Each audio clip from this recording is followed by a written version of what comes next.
Et yo YouTube, j'espère que vous allez bien. Et dans cette vidéo, nous parlerons de deux tapis, le Leyling et le Fengling, qui font partie de la nouvelle série des tapis Shanhai de chez Export Tiger. Je vous avais déjà présenté les 6 que j'ai reçus dans une précédente vidéo, et les deux d'aujourd'hui sont ceux qui ont été les plus populaires dans le vote que je vous avais proposé. Pour commencer, je vais vous rafraîchir donc la mémoire sur ce que propose cette nouvelle line-up Shanhai, qui propose donc des tapis soit en noir, soit en rose. Basiquement, en termes de features, ce sont des tapis qui vont se rapprocher fortement de ce que peut proposer la marque Artisan. Pour la plupart, ce sont donc des tapis qui ont une base en peau rond custom, c'est-à-dire en fait cette mousse qui peut être donc plus ou moins molle, tout en étant donc très confortable, et cela avec un bon rebondi qui offre donc une bonne constance pour une utilisation dans des jeux FPS. Ici niveau fermeté, cela se rapproche des softs de chez Artisan, en plus d'être également de 4 mm, ce que je préfère personnellement. En termes d'adhérence de cette base, le noir n'a pas exactement la même chose que le rose. Le noir ici fait complètement l'affaire et ne bouge pas, mais je peux quand même le déplacer si je force. Alors que le rose a une base avec un effet un peu réfléchissant, et c'est bien plus collant en bureau, impossible de le faire bouger. Je soupçonne que cette différence que je vous montrerai en b-roll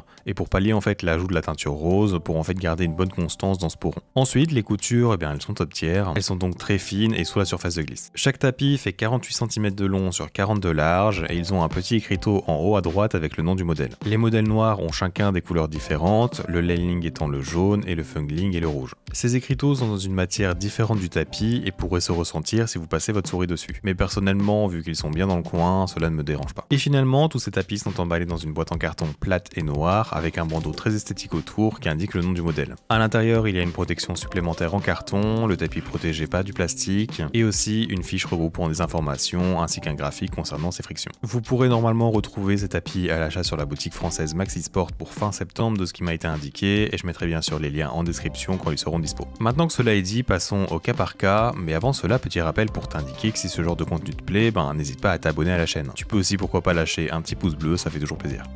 Bien, parlons maintenant des surfaces et des vitesses de ces tapis, en commençant donc par le Fengling que j'ai ici en rose. Je le précise car l'on sait que la teinture de couleur des tapis peut parfois influencer cette glisse, donc il se peut qu'il y ait quelques légères différences si vous preniez le noir. Il s'agit donc d'une surface en tissu, clairement axée contrôle. Sa texture fait beaucoup ressenti synthétique et uniforme, et c'est plutôt agréable je trouve, et c'est d'ailleurs assez doux également. Il est donc très agréable à utiliser. Malgré mes 100 tapis de souris, je n'ai pas vraiment de tapis qui ont la même surface, je ne peux pas en fait me servir de ça pour le décrire, désolé. Sur le carton fourni avec le tapis, il est indiqué que c'est une surface en fait en plain woven fiber, ce qui donne donc en traduction fibre tissée unie ou lisse. Et effectivement donc, c'est en fait genre un peu plus lisse et doux qu'un Zowie GSRS rouge en comparaison. Niveau vitesse par contre, rien à voir, ici le Fengling est bien plus contrôle. C'est donc un tapis que je vais limite classer dans la catégorie lente. Il y a quand même un net ressenti en fait en termes de friction initiale et de force d'arrêt. Si je lâche la souris en fait en plein milieu d'un mouvement, en fait elle va avoir un arrêt plutôt net. Je n'ai malheureusement plus de Zowie GSR pour pouvoir comparer, mais j'aurais vraiment en fait voulu le comparer à ce dernier. Je les mettrai donc sûrement en comparaison lors de ma review du GSR 2 qui va sortir bientôt. Mais je pense quand même que ce GSR doit être un cran plus lent quand même overall. Car en fait dans la collection Shanhai de Export Tiger, le Chuanling est plus lent overall, donc voilà, ça me conforte dans mon hypothèse. L'aspect assez lent de sa glisse est assez constante, c'est-à-dire en fait que toutes ces frictions sont plutôt élevées. Il n'y a pas vraiment d'aspect d'accélération une fois en mouvement en gros. On sent donc qu'il est stable à l'arrêt, que la glisse en mouvement est modérée, et aussi donc que le freinage se fait rapidement. C'est donc un très bon choix si vous recherchez un tapis très quali qui a plus de contrôle que par exemple des tapis populaires comme les Lethal Gaming Gear Saturn, Logitech J640 ou encore le C-Series QCK. Je le placerai donc dans une catégorie de vitesse qui est proche des PureTrack MF2 ou Soku Akai, qui seraient donc eux vers les 3 sur 10 en glisse globale. Au-dessus, un peu plus rapide, il y aurait par exemple le Vaxi PA noir, et en dessous, un peu plus lent, il y aurait par exemple le Xtrafy GPZ1, et j'imagine donc le Zowie GSR. Bien sûr donc, en fonction du poids de votre souris, de la force que vous exercez et du style de patin que vous utilisez,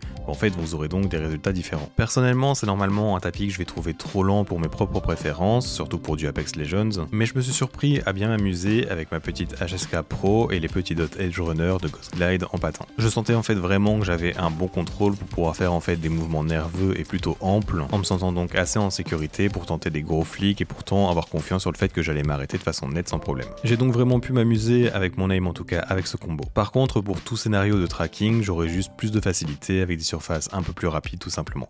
Parlons maintenant du Leyling, qui est un tapis que j'attends depuis maintenant longtemps, car en fait c'est l'un des tapis qui se rapproche le plus de ce qu'est l'artisan Hayate Otsusoft. C'est une bonne nouvelle en fait, car il y a plein de gens qui ne peuvent pas mettre 80 € dans ce tapis, et le Leyling devrait donc être plus abordable avec, je l'espère, un prix de 50 €. Ce n'est bien sûr pas un clone, mais il possède quand même deux choses qui correspondent aux caractéristiques propres au Otsu. La première donc, c'est que sa surface est un mi-chemin entre le ressenti d'un tapis en tissu et un tapis hybride, et c'est ça donc qui me donne cette vibe qui me fait penser à cet Otsu. Il n'est en fait pas uniforme et lisse quand on passe sa main dessus comme du tissu. Il a donc plutôt un léger grain mais moins abrasif que des hybrides plus conventionnels. Il est quand même plus discret que l'Hayate Otsu en termes de texture par contre, et je le placerai pile en fait entre un artisan 0 qui a lui un tissu un peu rêche et donc un Otsu soft. Je précise soft car le Otsu mid est quand même plus rugueux, ce qui éloigne donc leur ressemblance. On se retrouve donc avec un ressenti très smooth dans la glisse pour un tapis qui a pourtant une légère texture. Et la deuxième chose qui se rapproche du Otsu, ce sont en fait ses propriétés de glisse, que ce soit comment marchent les différentes frictions mais aussi dans sa vitesse globale. En fait, le Leyling a lui aussi cette transition très rapide entre sa friction statique et sa friction dynamique, ce qui fait donc que votre souris aura un ressenti un peu glissant. Il faut donc peu de force pour que la souris bouge initialement, et puis la glisse en mouvement devient rapide directement. Il reste donc un peu de force d'arrêt, notamment grâce à la base du tapis plutôt molle. Je dirais d'ailleurs que c'est un tapis qui demande un peu de temps de jeu pour bien s'habituer à cette particularité de la transition de ces frictions qui se fait donc très rapidement. Ce n'est par contre pas au même niveau bien sûr que des tapis en verre qui sont eux bien plus rapides.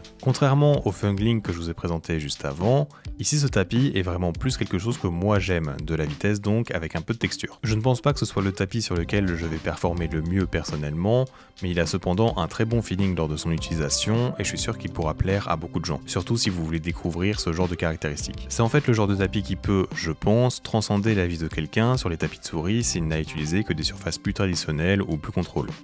Pour le comparer au Lethal Gaming Gear Venus Pro, je dirais que le Venus Pro semble un poil plus rapide. Il a lui cet aspect plus léger dans sa glisse comme la plupart des hybrides, là où le Leyling a quand même ce ressenti de glisse du tapis, mais en mode smooth comme je vous disais. Le Venus semble avoir un peu plus de friction initiale, mais également un poil plus de force d'arrêt, sûrement dû donc à sa texture plus prononcée et son côté X-Soft. Mais c'est donc quand même deux tapis qui sont très proches dans la globalité de leur vitesse. Pour le comparer ensuite à l'Hayate Otsu Soft, il y a quand même un peu plus de feedback sous les patins durant la glisse sur ce dernier, comme si en fait le tissage était quand même un poil plus gros. Mais malgré ça cependant, niveau vitesse, il me semble quand même un peu plus rapide en mouvement. Par contre, comme le Venus Pro, je dirais que ce Otsu a un peu plus de force d'arrêt. Encore une fois, sûrement dû à la texture un peu plus présente. En fait, que ce soit l'Hayate Otsu Soft ou le Venus Pro, ces tapis sont dans une même catégorie de vitesse que le Leyling en tout cas. Ils sont donc définitivement des tapis dans la partie vitesse du tableau, mais pas autant que des artisans Razor Strider ou des tapis en verre.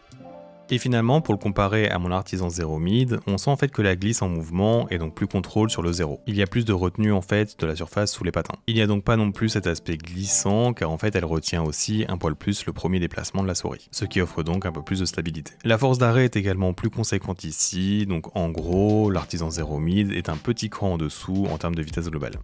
Pour faire une rapide conclusion, je trouve que ces deux tapis offrent vraiment quelque chose sur le marché. Ce n'est pas une révolution, mais ils vont apporter, je l'espère, le fait que des gens puissent avoir de la qualité artisan à un prix moins élevé, et avec donc, je l'espère aussi, une plus grosse disponibilité. Surtout donc qu'ils vont être stockés chez Maxisport en France. D'ailleurs, n'oubliez pas mon code promo qui est EFRA5 pour réduire encore ce prix. En fait, je trouve qu'ils font un peu plus quali que les LGG Pro ou Endgame Gear EMC, tout simplement car ils font 4 mm d'épaisseur. Je garderai quand même artisan un cran au-dessus overall, ainsi que le Raven Mori, mais quoi qu'il arrive, on est sur le sommet de la pyramide en termes de qualité de tapis de souris avec toutes ces références. Et j'espère donc que la durabilité de cette Shon-Ai série sera également au rendez-vous. Car en plus de la qualité, du prix et de la dispo, les surfaces en fait de ces deux tapis peuvent vraiment en fait être une très bonne alternative. Avec par exemple le Fungling ici qui n'a pas d'équivalent en termes de surface et de vitesse chez Artisan, donc voilà. Le choix le plus contrôle chez Artisan est le 0 et il est lui bien plus rapide et plus rêche. Je n'ai bien sûr pas fini de vous parler de ces nouveaux tapis de eSport Tiger vu qu'il y en a 4 autres que je vais review dans les semaines qui arrivent. Voilà, je vais maintenant remercier Andy et Wilson M pour leur soutien sur Patreon. Merci beaucoup pour la force, ça fait vraiment plaisir.